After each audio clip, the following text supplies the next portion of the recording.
19세기 중반 이래 50척 이상의 선박과 20대 이상의 비행기가 버뮤다 삼각지대에서 사라졌어요. 이 지역은 어느 지도에도 표시되어 있지 않고 대서양의 공식적인 지역도 아니에요. 이 거대한 수역은 미국 남동부 해안에서 멀지 않은 곳에 위치해 있고 여전히 많은 선원들을 두렵게 해요. 하지만 여러분은 두려움 없이 이곳에 특별한 것이 없다는 것을 증명하고자 합니다. 작은 어선을 타고 버뮤다 삼각지대의 중심으로 향해요. 엔진을 끄고 기다립니다. 몇 시간이 지났어요. 해가 지평선 아래로 지고 밤이 찾아와요. 해안으로 돌아가려고 하는데 갑자기 너무 고요해집니다. 그러다가 물 튀기는 소리가 들려요. 바다 위를 보니 수백 마리의 물고기가 수면 위로 헤엄치는 게 보여요. 뭔가 큰 것에 겁을 먹은 것 같아요. 깊은 물속에 사는 무언가요. 곧 크고 반짝이는 눈과 배를 향해 뻗는 긴 족수가 보입니다. 버뮤다 삼각지대에 관한 가장 끔찍한 신화 중 하나가 사실이었나 봐요. 배를 물밑으로 끌고 간다는 대왕 오징어요. 이 오징어에 대한 이야기는 버뮤다 삼각지대 신화가 등장하기 훨씬 전에 등장했어요.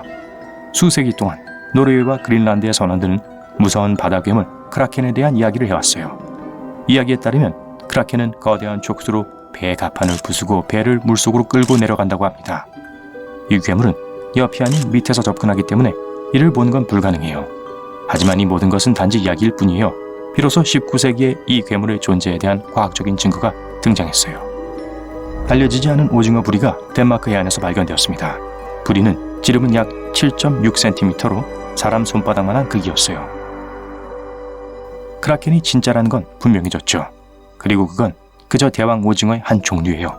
그 이후로 21종 이상의 대왕 오징어가 묘사되었어요. 하지만 이 괴물이 등장하는 첫 번째 비디오는 2004년 버뮤다 삼각지대에서 멀지 않은 북대서양의 바다에서 녹화되었습니다. 해양 생물학자들은 깊은 곳에서 오징어를 유인하기 위해서 미끼를 사용했어요. 이 거대한 괴물의 길이는 약 9.1m로 지하철 칸의 절반 정도였어요. 갑자기 바다의 어둠 속에서 나타나서 족수로 미끼를 꽉 쥐며 재빨리 공격했어요. 그 이후로 많은 오징어의 발견이 사진과 영상에 기록되었습니다. 거대한 오징어가 해안으로 떠밀려왔고 배를 지나쳐 헤엄쳐갔어요. 일부 기록에 따르면 지금까지 발견된 것 중 가장 큰 괴물은 길이가 18m였고 무게가 거의 1톤이나 나갔다고 합니다. 이건 대형 버스 크기예요. 어떤 과학자들은 대왕 오징어가 농구장 크기의 거의 2배인 45.7m에 이를 수 있다고 믿습니다. 하지만 크기가 크다고 배를 침몰시킬 수 있는 건 아니에요.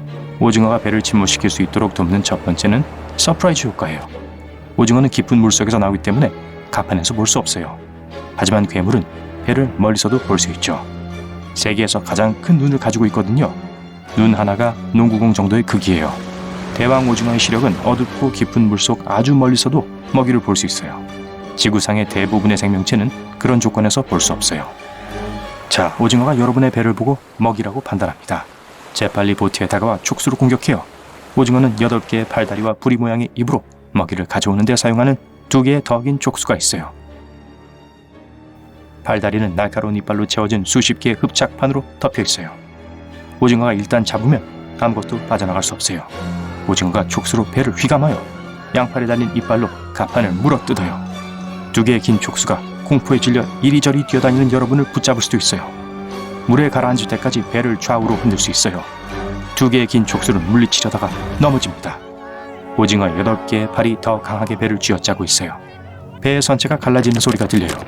오징어가 크긴 하지만 그렇다고 큰 금속 물체를 침몰시키지 못해요. 아마도 버뮤다 삼각지대에서 사라진 거대한 배들을 침몰시킬 수 없었을 거예요. 오징어가 깊은 물속으로 헤엄쳐가는 모습을 봅니다. 이번엔 운이 좋았지만 다시는 그런 괴물들을 상대할 수 없을 거예요. 대왕 오징어의 존재는 150년 전에 증명되었지만 사람들은 여전히 아는 바가 없습니다. 지구상에서 가장 찾기 힘든 생물 중 하나거든요. 대부분의 시간을 396에서 914m의 깊은 곳에서 보내며 빠르게 헤엄칩니다. 그렇게 깊은 곳에 내려가려면 사람들은 튼튼한 잠수함과 많은 소음을 발생시키는 대형 장비가 필요해요. 오징어는 미리 알아차리고 도망칠 거예요. 과학자들은 오징어의 행동, 사회생활, 습관 또는 하루 동안 헤엄치는 거리에 대해 아무것도 몰라요. 그리고 가장 중요한 건 얼마나 많은 대왕 오징어들이 물속에 숨어 있는지 몰라요. 바다는 5%밖에 탐험되지 않았어요. 수백만 마리의 거대한 오징어들이 해저에서 헤엄칠 가능성이 있죠. 수백 개의 거대한 촉수가 버뮤다 삼각지대를 항해하는 한 무리의 배들에게 손을 뻗는 걸 상상해보세요. 과거 몇 세기 동안 그들은 쉽게 전체 함대를 침몰시킬 수 있었어요. 왜냐하면 선박은 나무로 만들어졌고 더 가벼웠기 때문이죠. 오징어는 강력한 촉수로 갑판을 감쌌고 날카로운 부리로 선체에 구멍을 냈어요. 이빨 있는 흡착판은 돛대를 부러뜨리고 돛을 찢을 수 있었어요. 물이 경납고를 가득 채우고 천천히 갑판까지 자올랐어요. 배는 몇 분 만에 가라앉았어요. 생존자들은 해안에 도착해서 모두에게 거대한 괴물에 대해 말했어요. 이렇게 크라켄의 전설이 등장했습니다. 다행히도 현재 우리는 바닷속을 감시할 수 있는 음파 탐지기와 장비를 갖고 있어요. 해안으로 가기 위해 엔진을 가동하는데 물에서 약 30개의 족수가 여러분을 향해 다가오는 걸 알게 됩니다. 3마리의 대왕 오징어가 배를 사방에서 움켜쥐고 밑으로 끌어내려요. 빠져나갈 길이 없는 것 같네요. 커다란 검은 눈이 물속에서 여러분을 똑바로 쳐다보고 있는 게 보여요. 순간 해결책을 찾았어요. 오징어는 평생을 어둠 속에서 보내며 빛을 두려워해요. 다행히도 여러분에겐 신호 로켓이 있어요. 괴물을 겁주어 쫓는 데 써요. 오징어는 다시 물속으로 내려가지만 잠시뿐이에요. 바다에 로켓 몇 발을 더 발사하고 두려움의 비명을 질러요. 빨간 불빛이 어두운 바다를 밝히고 여러분은 수백 개의 움직이는 촉수를 보게 돼요. 모두 재빨리 불빛을 피해 안전한 거리로 헤엄쳐 도망가요. 전속력으로 해안으로 향하면서 모든 신호탄은 물속으로 쏩니다. 오징어들이 가까이 다가올 기회를 주지 않아요. 마침내 육지에 도착하게 되고 다시는 이곳에 오지 않을 거라고 다짐합니다. 나쁜 소식은 이 생물이 버뮤다 삼각지대에만 헤엄치는 것이 아니라는 거예요. 사람들은 전 세계 바다에서 대왕 오징어를 발견했어요. 네, 대왕 오징어가 배들이 사라지는 주된 이유일 수도 있지만 이건 버뮤다 삼각지대에 국한되는 게 아니에요. 선박과 화물선은 대서양 전역에서 사라집니다. 삼각지대는 심지어 실종이 빈번한 상위 10위 지역에도 포함되지 않아요. 또한 이 지역은 대서양에서 가장 인기 있는 운송로 중 하나예요. 그리고 더 많은 배가 항해할수록 더 많은 실종 사고가 발생하겠죠. 많은 과학자들은 이곳에서의 실종 이유가 강한 폭풍과 허리케인 때문이라고 믿고 있습니다. 버뮤다는 고기압 지역에 위치했는데 이 고기압은 뇌우를 삼각지대 쪽으로 보내요.